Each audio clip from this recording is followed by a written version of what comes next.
लोकसभा चुनाव बीत चुके हैं। 7 राज्यों की 13 सीट पर विधानसभा उपचुनाव भी हो चुके हैं। अब आगामी चुनावों पर राजनीतिक पार्टियों की नजर है। सभी पार्टियां अपनी अपनी तैयारियों में लगी हैं, लेकिन बीजेपी इस मैदान में 20 नजर आ रही है। जिन राज्यों में उपचुनाव या फिर चुनाव होने हैं, बीजेपी ने एक एक करते हुए सभी प्रदेशों को साधना शुरू कर दिया है। खासतौर से बीजेपी की नजर दिल्ली और उत्तर प्रदेश पर है। उत्तर प्रदेश में 10 विधानसभा सीटों पर उपचुनाव होने हैं और चुनाव में 50-50 का मामला है। इन 10 सीट में से 5 एनडीए के पास थी, तो 5 सीट समाजवादी पार्टी के खाते में। लोकसभा चुनाव में चोट खाई हुई बीजेपी उत्तर प्रदेश में इस बार के उपचुनाव में कोई कोर कसर छोड़ना नहीं चाहती है। दरअसल उत्तर प्रदेश की 10 में से 9 विधानसभा सीटों पर लोकसभा चुनावों में विधायकों के सांसद चुने जाने के बाद उपचुनाव अब होने जा रहे हैं। इधर कानपुर की सैसामाऊ सीट समाजवादी पार्टी के विधायक यहां से इरफान सोलंकी, जिनको सजा सुनाई गई, जिसके बाद यह सीट खाली हो गई है। लेकिन जिन 10 सीटों की हम बात कर रहे हैं जहां पर हो रहा है उपचुनाव, उसमें से 5 सीटें, जिसमें शामिल है करहल, सीसामऊ, मिल्कीपुर सीट है, कटेहरी सीट है और कुंदर की सीट अभी तक सपा के पास थी, जबकि गाजियाबाद और फूलपुर सीट बीजेपी के पास, तो मजमा, निषाद पार्टी और मीरापुर राष्ट्रीय लोकदल के पास थी, यानी कि गठबंधन के पास ये 5 सीटें एनडीए के हैं। ऐसे में बीजेपी इस उपचुनाव के जरिए लोकसभा चुनाव में मिली हुई हार का बदला लेना चाहती है। इसके लिए बीजेपी इस बार कोई कसर छोड़ना नहीं चाहती है। इन 10 सीट में से सबसे ज्यादा अगर कोई अहम सीट है तो वो है अयोध्या की, जिस पर बीजेपी और समाजवादी पार्टी दोनों की नजर है।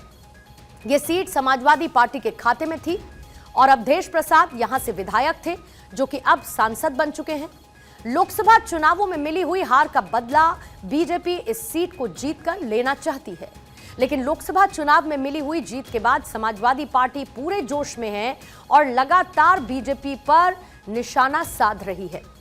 बीजेपी ने उत्तर प्रदेश के इन 10 सीटों को जीतने के लिए 16 मंत्रियों को जिम्मेदारी सौंप दी है, जबकि पूरी की पूरी कमांड सीएम योगी खुद संभालते हुए नजर आ रहे हैं।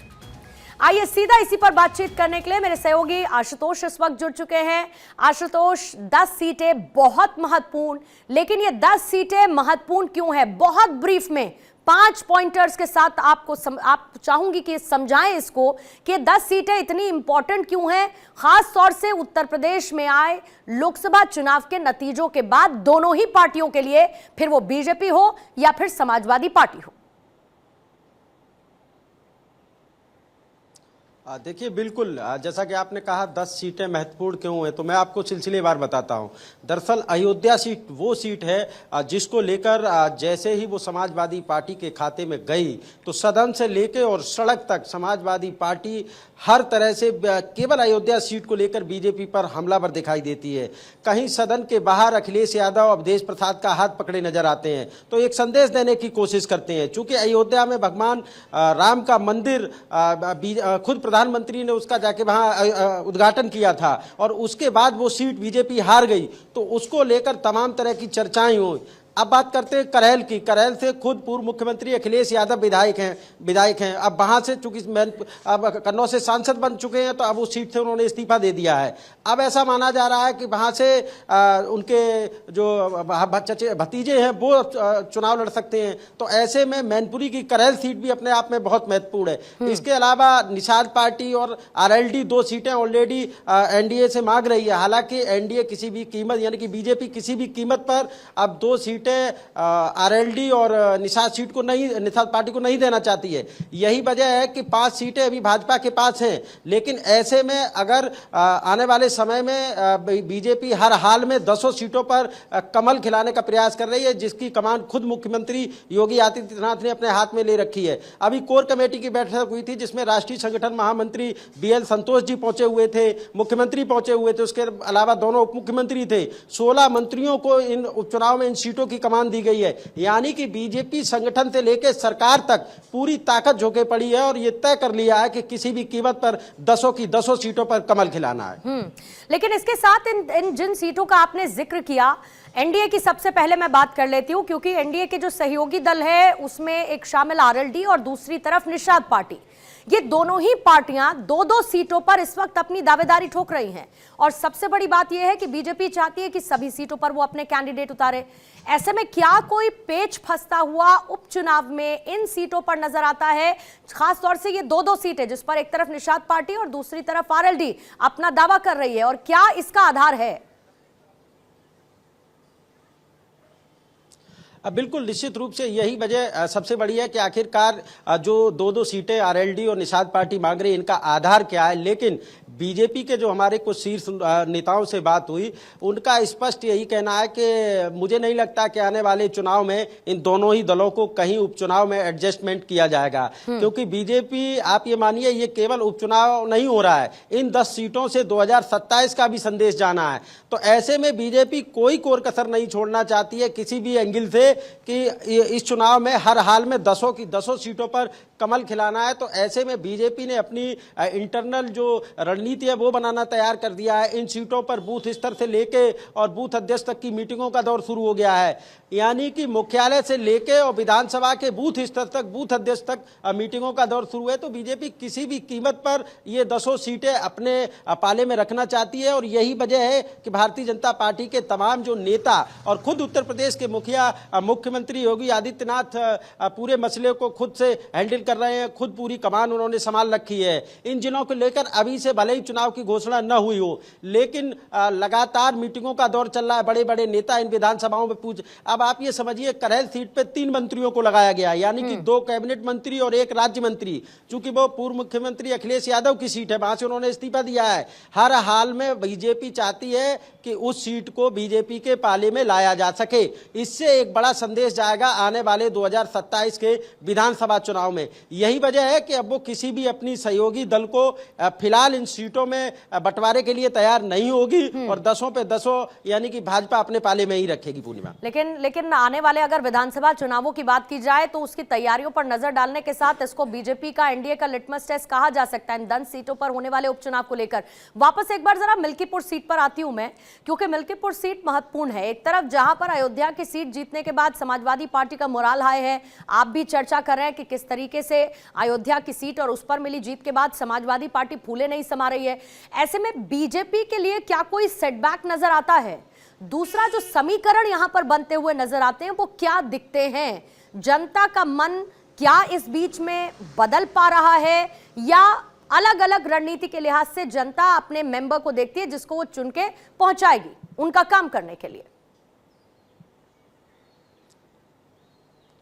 देखिए पूर्णिमा, बिल्कुल मिल्की को लेके कई आधार हैं। दरअसल अभी कई ऐसी बातें सामने निकल के आई, जैसे ही भारतीय जनता पार्टी वो सीट हाथ से गई, उसके बाद से विशेष उस पर समीक्षा की गई कि आखिरकार ऐसी क्या वजह रही। चूंकि इतने भव्य तरीके से भगवान राम का मंदिर भी बनवाया गया, राम भक्तों के लिए एक नया रास्ता भी वहां से दिया गया, सड़कें चौड़ी कराई गई, तमाम तरीके के विकास कार्य कराए गए, एयरपोर्ट बनाया गया। उसके सब कुछ होने के बावजूद भी आखिरकार समाजवादी पार्टी वो सीट कैसे भाजपा के हाथ से छीन लेगी। तो सबसे बड़ी बात उसमें यही निकल के आई कि जैसे ही अयोध्या में विकास कार्य शुरू हुआ, वहाँ जो चूंकि आसपास के जो इलाके थे उनको खाली कराया, तो एक वजह बड़ी वो भी सामने निकल के आई नाराजगी की। हालांकि अब भारतीय जनता पार्टी ऐसा मान के चल रही है, वो तरह तरह के इंटरनल सर्वे भी करा रही है, अपनी एजेंसियों से सर्वे भी उनके हुए हैं। ऐसा मानना है कि अब हर हालत में उपचुनाव वहां से ये जीत जाएगी। हालांकि समाजवादी पार्टी अवधेश प्रसाद के जो पुत्र हैं मिल्की सीट पर, उनको अपने प्रत्याशी के रूप में उतारकर ये संदेश देना चाहती है कि दलितों के सहारे अब उत्तर प्रदेश में आने वाले 2027 में एक नया मिजाज देखने को मिल सकता है। हालांकि अब आप देखेंगे कि अखिलेश यादव आजकल अवधेश प्रसाद को ज्यादा तवज्जो दे रहे हैं। कहीं भी किसी भी जगह पे, चूंकि नेताजी के वो सहयोगी भी हैं, तो ऐसे में कहीं भी अगर अवधेश प्रसाद होते हैं तो अखिलेश के बगल में ही बैठे आपको मिलेंगे। तो ये एक संदेश दिया जा रहा है कि जो पीडीए का उनका अपना वो है, तो उसको लेकर भी एक नया संदेश देने की कोशिश कर रहे हैं अखिलेश यादव। लेकिन भाजपा ने अपनी पूरी रूपरेखा तैयार कर ली है उस सीट पर। हर हालत में भारतीय जनता जनता पार्टी अयोध्या की मिल्की सीट से लेकर मैनपुरी की करहल सीट तक अपने पाले में लाना चाहती है। बिल्कुल, और जाहिर है आशुतोष ये बेहद हॉट सीटें हैं, लेकिन कहीं ना कहीं इन उपचुनावों को सीधे सीधे मुकाबला बताया जा रहा है योगी आदित्यनाथ और अखिलेश यादव के बीच में। कहा यह जा रहा है कि अखिलेश यादव निश्चित तौर पर इस उपचुनाव में खेल करने की कोशिश करेंगे, क्योंकि दोनों ही पार्टियां फोकस इस पर कर रही हैं कि जो कैंडिडेट उतारा जाए वो जिताऊ कैंडिडेट हो, यानी कि 100% उसका स्ट्राइक रेट हो, और तभी उस मोमेंटो को कंटिन्यू समाजवादी पार्टी रखेगी, जो कि लोकसभा चुनावों में रिफ्लेक्ट हुआ। और अगर ऐसा बीजेपी के साथ होता है तो जो कमियां रह गई लोकसभा चुनावों में उसको उसने साध लिया है, समझ लिया है, पूरा कर लिया है, यह संदेश इनकी तरफ से जाएगा। बिल्कुल पूर्णिमा, देखिए हर हाल में बीजेपी अब कोई चूक नहीं करना चाहती है, कोई कोर कसर नहीं छोड़ना चाहती है। मैंने अभी आपको बताया, इसीलिए सरकार से लेकर संगठन तक सक्रिय हो चुका है। लेकिन जैसे ही समाजवादी पार्टी की एक अच्छी तादाद में सीटें आई उत्तर प्रदेश के अंदर लोकसभा में, तो उसका मनोबल मोरल हाई हो गया। उनके कार्यकर्ताओं में एक नया जोश देखा जा रहा है, उनके नेताओं में उनके बात करने का तरीका, एटीट्यूड बदल गया है। तो आप समझ सकते हैं कि उनको लगता है भले ही ये चुनाव लोकसभा का हुआ हो, लेकिन उनको देखने से, बातचीत से उनके नेताओं का ऐसा अंदाजा है जैसे कि वो विधानसभा का चुनाव जीत चुके हैं। तो मोरल इतना हाई हो चुका है कार्यकर्ताओं को, और ये मोरल अखिलेश यादव किसी कीमत पर डाउन नहीं करना चाहते। अखिलेश यादव 2024 के लोकसभा चुनाव के सहारे अब विधानसभा में अपनी छाप छोड़ने के लिए वो भी हर हालत में 10 की 10 सीटों पर कब्जा करना चाहते हैं। यही वजह है कि वो भी बड़ा ही गहन समीक्षा उनकी भी चल रही है कि आखिरकार कौन सा कैंडिडेट और किस सीट पर उतारा जाए। हालांकि ऐसा बीजेपी आरोप लगाती आई है कि वो परिवारवाद से आज भी ऊपर नहीं उठ पा रहे हैं, क्योंकि अवधेश प्रसाद के पुत्र को मिल्की से लड़ाना चाह रहे हैं, करैल से अपने भतीजों को लड़ाना चाह रहे हैं, तो ऐसे ही बेनी प्रसाद वर्मा की बेटी को चुनाव लड़ाना चाह रहे हैं। यानी कि आज भले ही वो पीडीए की बात कर रहे हो, लेकिन वो परिवारवाद से दूर नहीं हो पा रहे हैं। लेकिन बीजेपी अब इसी के सहारे